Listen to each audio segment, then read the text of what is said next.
Hello! Today I'll introduce you to a game called Killer Inn, as well as giving you enough knowledge and direction to have some fun, should you decide to give it a try. Killer Inn is a PvP shooter deduction game with a big focus on the actual fighting. It's relatively easy to figure out who is on which side and who you need to kill, but what's not easy is actually killing them, and that ends up being my favorite part of the game.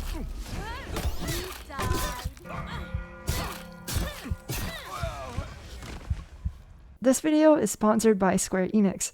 There's a free trial going on, and it's also currently 75% off, meaning if you like the game, you can just get it for $2. So if you're interested, you can click my link in the description to find out more. When you load up the game, the tutorial is the first place you should stop by. It's actually really helpful and gives you a good grasp of what's going on. I'll summarize it anyways though. There are two teams, wolves and lambs. You can see which team you're on at the start of the game by looking at the bottom left, or you can just see it in the middle of the screen when it starts. Wolves know who the wolves and the lambs are and are put at a numbers disadvantage because of this. The way you win as a wolf is to kill every lamb, and the way you win as a lamb is by killing every wolf or by escaping the castle. The problem is, if you're a lamb, you don't know who the wolves are, so you have to pick up clues or just deduce on your own who is who. If you kill someone on your own team, you'll turn to stone and die, so be careful about shooting people who you aren't sure are wolves, and try not to shoot wolves when you're a wolf. Most of the time though, you won't be sure when you kill someone, you'll just figure it out because they're either attacking you or someone else. As soon as the game begins, start with looting the boxes in your room. Here you can find utility like grenades, traps, and potions. These are all quite useful and definitely worth your time. Once you've looted everything in the room, head out the door, open your map, and select nearest staff. Head to that staff and grab a new quest.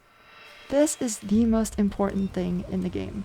You can think of selecting the vendor, grabbing the quest, and doing the quest as breathing. It's that important. Finishing quests gives you these tokens that you can use to unlock chests for items, as well as gold, which you can use at any of the vendors for a number of things. And if that wasn't good enough, they also level you up, which gives you more health and stamina, as well as unlocks the abilities that your character comes with. Those passives that you see on the main menu are only unlocked at levels 2 and 4, so the first thing you should do in any game is do enough quests to get to level 4. With the latest patch, the devs have added a 120-second no-kill timer from the start of the game, so you have more than enough time to spam a bunch of quests and get to level 4, as well as get your basic kit before you actually have to fight anyone. Now, what you do with the gold and the tokens depends on which character you choose, and there's actually a lot of cool characters. I really like the designs and how the perks change the way that you play, and I'm not being forced to say that part. I actually have been enjoying my time with this game a lot. The cowgirl, for example, who you play in the tutorial, will almost always want to open a firearm chest first, because her kit is based on the revolver that you're guaranteed to get out of it with her. The most standard thing I've seen people doing on everyone is hitting the melee chest for the club, or just buying the axe. These are the two weapons that have killed me the most out of anything. They even beat me when I bought guns. Let's talk utility.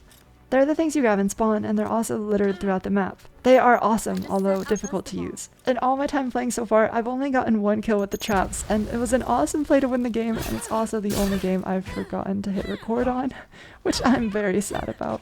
But there is a lot of room for creativity with these.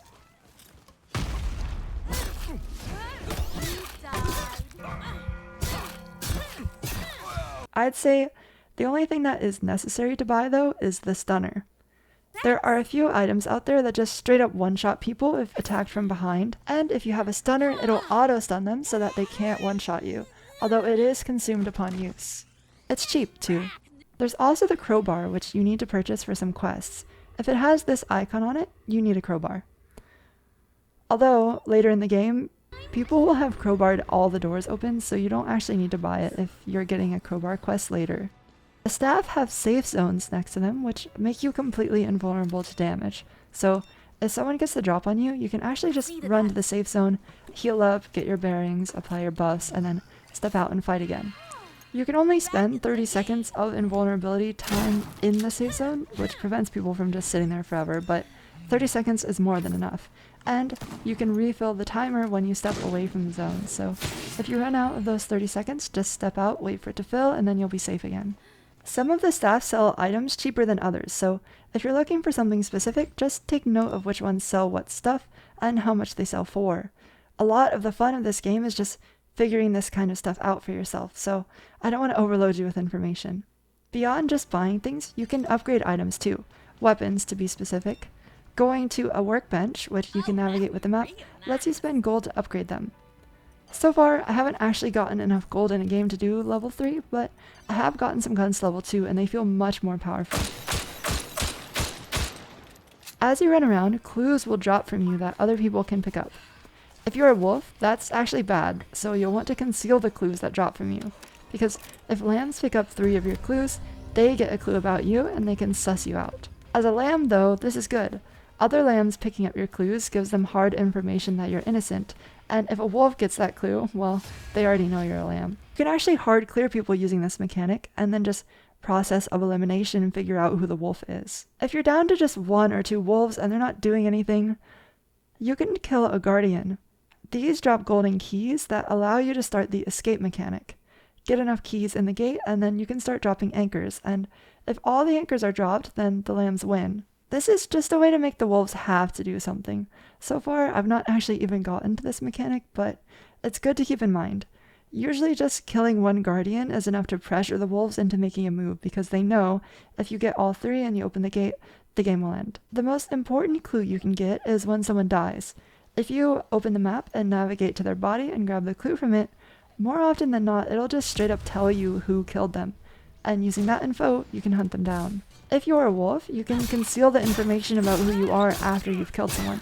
So yeah, that's pretty much it. There's a lot more details and intricacies, but I think the fun of the game and what I've been enjoying so far in it is figuring out those details and finding a cool path of stuff to build and seeing what works for me.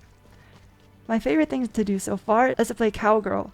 She has a perk that increases your damage per consecutive shot that you hit, so I upgrade the rate of fire and just spam bullets at people. If you hit every shot, people die so fast. I also really like to set up explosive traps once I feel I have enough items. That way if someone jumps me, I can run to the trap and bait them into it. Also, a quirky thing I've noticed is that charging up the Cowgirl's gun on the Guardians gives you the damage boost for when you shoot a player, so if you max out, meaning you hit like 6 shots in a row on the Guardian, you can pretty much 2-tap people as long as you don't miss a shot in between shooting them and the Guardian. Also really cool, the devs are paying attention to player feedback and putting out updates to help with it. For example, the latest update in the invincibility timer. Thank you so much to Square Enix for sponsoring this video, and if you want to check it out for yourself, click my link in the description. It's 75% off right now, only $2, which is insanely cheap. Bye!